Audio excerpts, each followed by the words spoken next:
the 15th of April 1989, Liverpool played Nottingham Forest in an FA Cup semi-final at Hillsborough. 96 football fans died on that day. Today, Louise Brooks, whose brother Andrew died, a massive Liverpool fan, tells us her story. I'm delighted to be joined by a woman that's campaigned for justice for 29 years now. I wish it wasn't under these circumstances, and I wish we'd have met in another life. We're very similar. We both like to yak, we both like to chat. We recently marked 29 years since the Hillsborough disaster. Your brother Andy died at Hillsborough. So Andy always stood on the Kop. Always stood on the Kop, and it was always, so let's say the football pitch is in front of us now, it was always to the right. Exactly where, that's how my dad knew when it all came on the TV that Andrew was where all the crushing was, and my dad knew instantly. When did you get the first inkling that something wasn't right? Well, my dad came to pick me up from work at 4 o'clock. As soon as I got out of work, my dad said, "Come on, hurry up." He said, "There's trouble at Hillsborough." And I said, "What's Hillsborough?" I didn't really believe that Andrew, at the time, you know, was in any trouble. We're in mid-afternoon. Yeah. It's playing out on television. Live, yeah. And, like I say, the difference between then and now, and again, as a football fan, is that I would have been same age as you. Yeah. And whether that be in Cannock, where I'm from, just down the road, it would have been on in the televisions in Radio Rentals television store, or getting back home, is that you're aware of something bad is happening. Well, everybody who knew us, I mean, don't forget, we didn't have mobile phones in those days. Landline was ringing off the hook, basically. I answered the phone, and it was Julie. My brother went with two brothers, Steve and John, and then with another two lads, Mark, Spike, and a guy called Pete. And it was Julie, John and Steve's sister, and she went, "Are you Lou?" She said, "It's Julie." She said, "John's just phoned and said Dexy's OK," because Andrew's nickname was Dexy after Dexy's Midnight Runners. "But it's pandemonium, and Dexy can't get to her phone, so they've asked me to pass the message on." So was that pure relief for you, your dad, your mum? He's safe, Andrew's safe. Walked in the lounge, told my mum and dad. We all hugged each other, and my dad said, "Thank the Lord for that." 10 minutes later, the phone rang again. So I go to answer the phone again, and it was John. And he said, "Are you Lou?" And I said, "All right." He said, "Dexy's missing." And I went, "You what?" I said, "Well, Julie's just phoned me. He's with you." She went, "No, he's missing. We can't find him. But don't worry, because he could be helping someone. He could be in shock walking the streets. You know, don't worry." So I had to go back into the lounge, and I had to tell them, and my dad then was like... And it was more like my dad's face, and I saw a look... Oh, sorry, I'm going to cry. No, come on. You're all right. Come on. Sorry, I just get upset over my dad. I saw the look on my dad's face, and my dad's face was... Because my dad knew, you see, and I really believe that when I went in and told him that he was OK, I think my dad thought, "Oh, God, well, I was obviously wrong." And then it was my dad's face, and I saw my dad, and my dad said, "Right," and then my brother's best friend, one of my brother's best friends, Rob, said to me, phoned up and said, "We're coming round." And then we left then. We left Bromsgrove at 8 o'clock. Mum said, "I'm going to Sheffield, I've got to find him." And we drove up to Sheffield.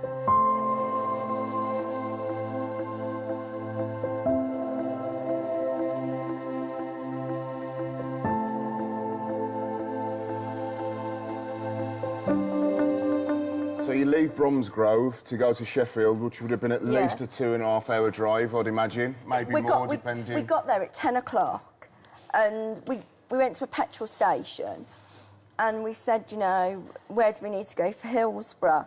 And they said, "Oh, you need to go to the hospital." And we said, "Well, where?" "Oh, try the Northern General first." And I remember we walked up this corridor. It was such a long, long corridor, and we got to the end of these tables with people, and they asked us to give identification and describe Andrew, and we did. And they go, "No, got nobody here. Try the Alumshire, or there's a boys' club." We ended up going to the boys' club. The only way I can describe that place is hell on earth, literally hell on earth. There was this room, there were other people in there, like families, I imagine survivors. And every so often, this police officer would stand on a chair and go, anybody recognise this jumper? Anybody recognise these trainers? Anybody recognise this scarf? And my mum wouldn't look. Well, you didn't want to look because you didn't want it to be your loved one, so you were too scared to look anyway. 1 o'clock, my dad went to Hillsborough. When he got to Hillsborough, he gave Andrew's name and description, and they said, right, go in, there's boards with all people on it. And the police officer said, I want you to go along the board, don't rush, take your time, because I can assure you, Mr. Brooks, your son isn't going to look like anything you last remembered him to look like. So take your time. So they went through the board, couldn't find Andy. So as I got to the end of the board, he went, he's not there. And my dad went, thank God for that, he's not on here. So Rob went over and said, no, he's not on there, blah, blah, blah. And he went, go back again and go slower. So my dad went back again, nothing. He went, he's not there, my son isn't there. Just do it one more time, go back again. And my dad said there were people on that board, you couldn't work out whether they were female or male. They were unrecognisable.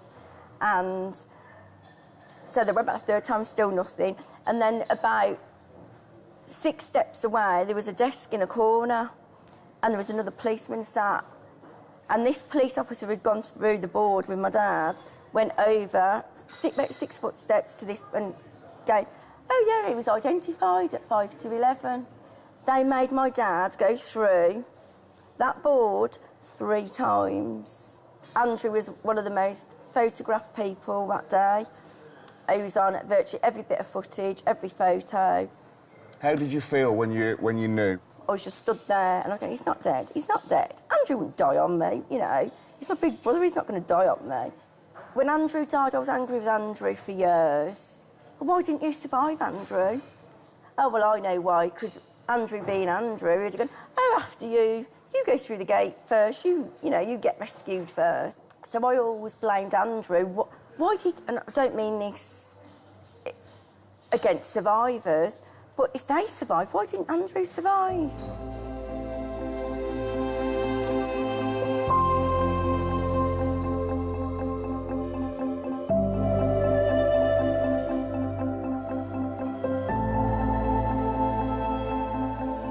What did the families of the 96 all do to come together? Why? And what was the aim? Well, we knew that what was said about them was lies. We knew... What was said about them? Well, Just give... They were drunk, they were ticketless, and they were fighting, and they'd kicked down a gate. Well, the gate was a sliding gate, what you can't kick down anyway. But what was that 26, 27-year period like for you and the other families? Was it just, we've got to go for however long it goes for? And what is the end game? What is the hope? We always said we were never giving up. And we were never giving up. We knew they didn't die accidentally. We knew that the truth wasn't told. We knew that. And we just fought and fought and fought. And I've got to say about the Hillsborough families, don't forget we're 96 different families from all different backgrounds. And not just from Liverpool, from, I mean, you're Midland, there's people from all over the place. Well, let's just make this clear, Stan. Out of the 96 who died, 41 of them were not from Liverpool and were not from Merseyside. Hillsborough is a national disaster.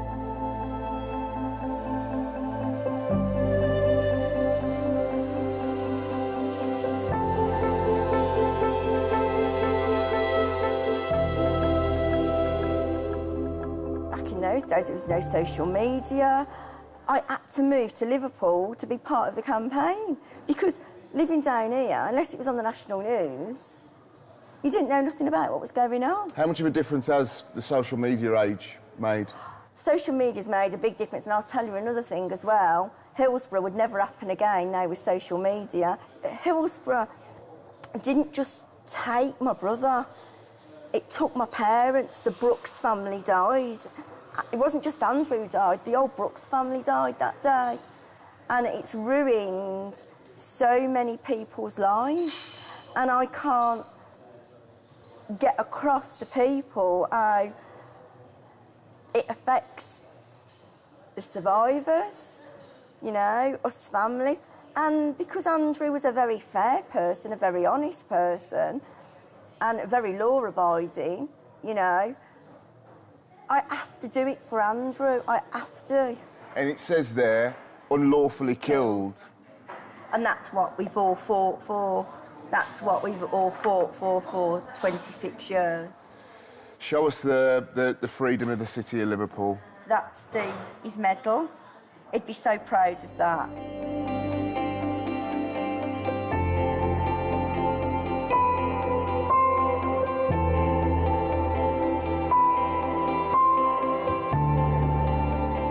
Having gone through what you've gone through, why would that woman go through 29 years of campaigning, losing her parents, losing a brother, advocate football fans in 2018 standing ever again?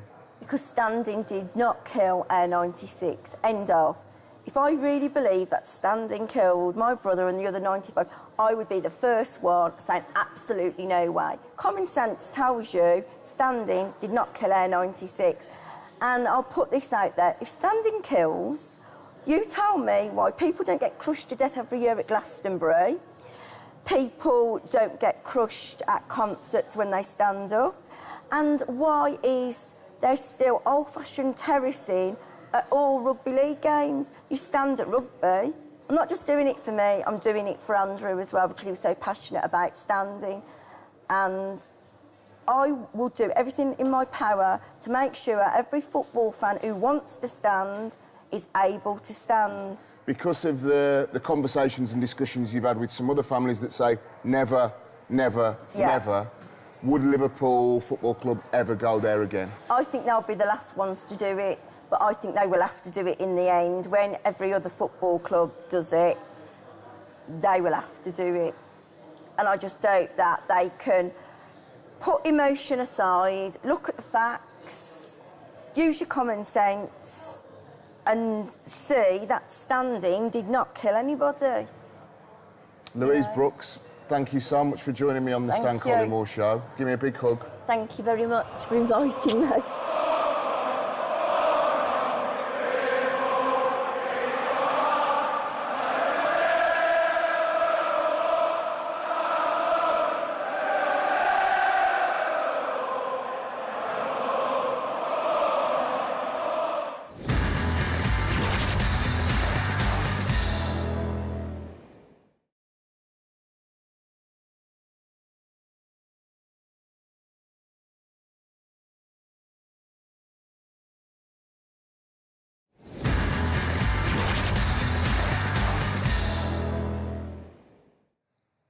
Let's take you to Glasgow and a stadium we know as Paradise. The Spirit of Shankly Supporters Club from Liverpool went to Celtic Park to see how safe standing works. We sent sports journalist Liam O'Hare to look in depth.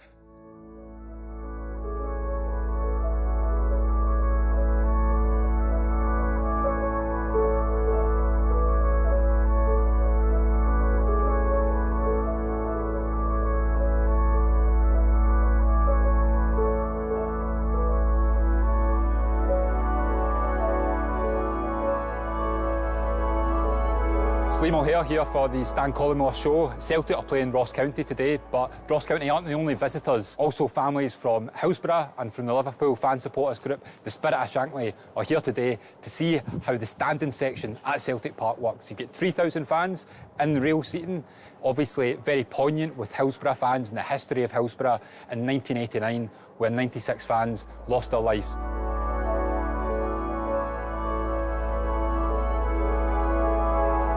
I think for us it's to understand a bit better what rail seating is. You know, it's something that's being proposed for fans who stand in seated areas currently, about whether it's an alternative, and Celtic have introduced that.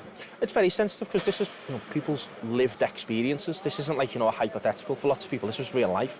And the Lord Justice Taylor report that introduced all-seater stadia was as a consequence of Hillsborough. So, you know, for a long time, that's been the document that's defined Hillsborough. So in recent years, I think there's been a growing conversation around rail seating, but it's been it's a journey for some people, and a long one and a difficult one, but it's great to see.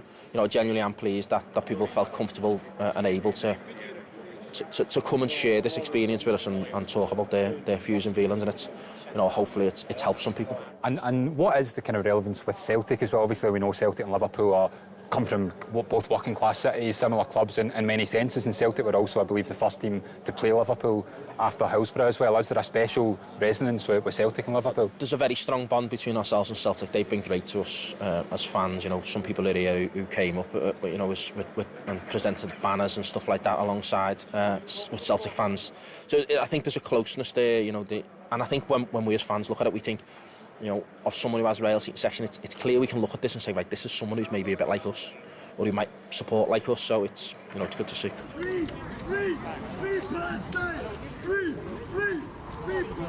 Celtic fans believe that politics is intrinsically linked to sport, and they weren't going to listen to any footballing authorities who say that you can't have any political displays in football. When Celtic fans showed great support for Palestine against Hapoel, was just one sign of the footballing links and also the political links of Celtic Football Club.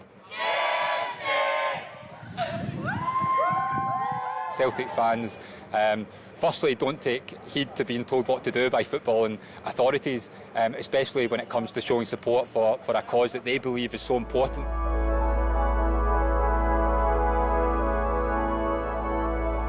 My name's David Hughes. My father, Eric Hughes, died at Hillsborough. We've been looking at coming up here to look at the rail, the safe standing section, because fans and plenty of clubs in England want brought into their grounds. It looks a lot better than the actual seats, to be honest, where we are. It seems a lot safer. We've spoke to the safety stewards and the police in charge who are saying it's easier to maintain and easier to manage. Where I'm standing now, you can only get one person fitted in here. You'd have about 3 or 4 people all surrounding you. You'd have big barriers in front of you. Primarily in this section, on the old terraces, you'd get swung forward until the crush barrier would stop you. So it seems a lot safer. It's just a great idea, I think. Is there still a debate going on amongst Liverpool fans, amongst Hillsborough families in particular, about the benefits of this? Yeah, there's a massive debate. I think people need to see it for themselves so they can make a judgment on it. But there's obviously, it's a sensitive issue with a lot of families. People don't want it to come back, and you can totally understand why. Some people went to a match and they didn't come back, which is totally wrong. But this is 30 years later nearly now, and obviously the improvements are here to be seen.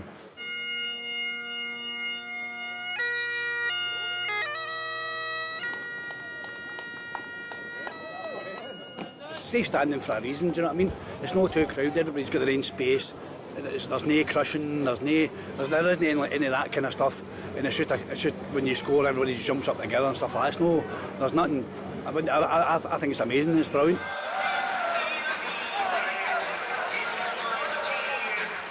I'm up the back of the section, and the atmosphere it brings to Champions League nights and even league games, it's just brilliant. Looks electric, the atmosphere seems brilliant. Are you going to be down the front giving it? Well, hopefully. Brilliant.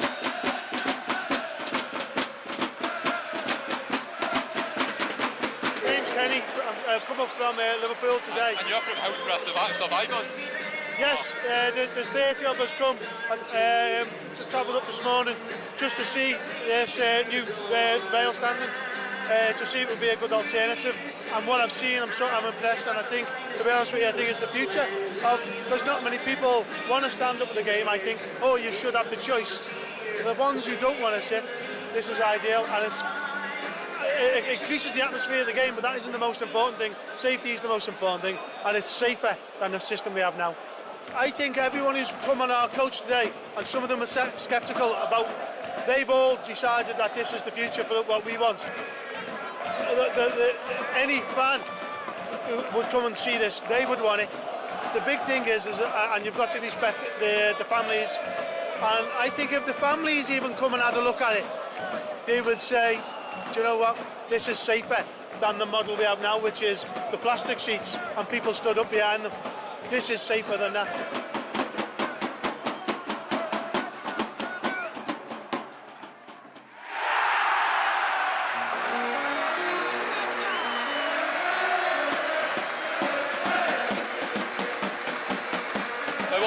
of it now, stadium's full, how's it feel? Sounds good, doesn't it?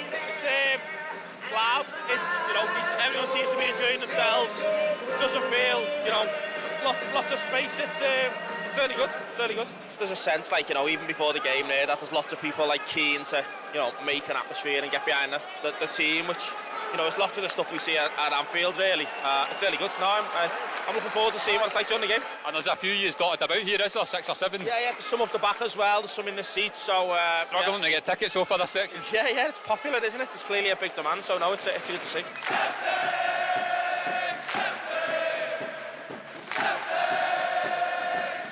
I think Spirit of Shankly, backed by 88%, bringing this forward at Anfield at some point. And I think if you've got Liverpool fans up here talking about it, saying that it's actually a positive and something they want to see, then I think it's only a matter of time before you see fans right across Britain welcoming this and really seeing the benefits of safe standing. Yes, for atmosphere, yes, for the match day experience, but also for safety. What this visit up today to Glasgow could lead to is a real sea change across British football, that we could see a return almost 30 years after Hillsborough to safe standing in British football once again. Since our filming at Celtic, the movement advocating safe standing is finding traction in the UK, with a petition gaining 50,000 signatures in 3 days asking for a parliamentary debate on the matter. West Bromwich Albion recently had a proposal to implement safe standing rejected by the government, as British authorities refused to entertain the idea in principle. Sports Minister Tracy Crouch has said there are no plans to change the all-seater policy at English football stadiums.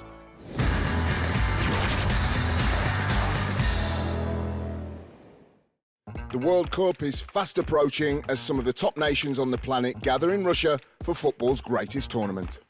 Here on the Stan Collymore Show, we'll take a look at each group before the big event kicks off in Moscow on the 14th of June, as the hosts take on Saudi Arabia in the opening match in Group A. Both teams are joined by Uruguay and Egypt as Barcelona's Luis Suarez and Liverpool superstar Mohamed Salah attempt to plunder the goals at Russia 2018. The Russians feature in their 10th finals, but you have to go all the way back to 1966 for their best finish when they reached the last 4 in England. Hopes will be pinned on striker Fyodor Smolov as the Krasnodar number 10 looks to fire his side into the next round. However, Sbornaya have experienced difficult times on the football pitch in recent years and reside 63rd in FIFA's world ranking. With a population of 144 million cheering on the boys, Stanislav Cherchesov's team will have an army of fans providing the home nation with the energy they need to prevail. Uruguay and Suarez will add glamour and flair to Group A as the two-time world champions hope to sail through qualification after finishing second to Brazil in South American qualification. La Celeste usually punch well above their weight. They have a small but passionate following as a nation with a population of 3.5 million. That's just 1/3 of the amount of people in Moscow itself. The Uruguayans are clear favourites to top the group, but Egypt could offer them a credible threat after an amazing season from Mo Salah in the English Premier League. The Liverpool player has taken English football by storm as he promises to be one of the breakout stars when the World Cup kicks off. The attacker turns 26 the day after the tournament begins, and he could celebrate his birthday in style as the Pharaohs open up their campaign against Luis Suarez and co. Saudi Arabia make up the numbers in this group, but the Green Falcons earn their 5th appearance at a World Cup finals. Former Spain striker Juan Antonio Pizzi is the man in charge for the team from the Middle East, but with the opposition at a high level, the Falcons are not expected to progress.